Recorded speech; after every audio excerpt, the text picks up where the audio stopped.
Okay, today we bring you another new product, Meteor Building Block Fan.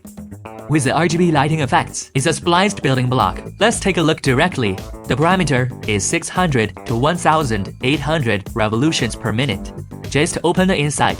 What is the difference between the accessories? A fan plus a pack of screws. It's a snap-on. This fan, one of needle contact. You can see it, not directly, transparent. It will have one by one on it. It will show different colors. I don't know this video. Can you show it? Snap on. Everyone must pay attention to the installation. The big one is on the largest direct card. Don't load in the wrong direction. Okay, this is the whole splicing, an effect of lighting up. Let's take a look at the front first. Axial, infinite mirror. You can see the same old tradition. Positive words, one light effect for one aperture. The light is on the axis. The light passes through the top. When hitting the top, it will present a very gorgeous, a colorful color. This fan positioning is simple. Everyone is interested in this fan.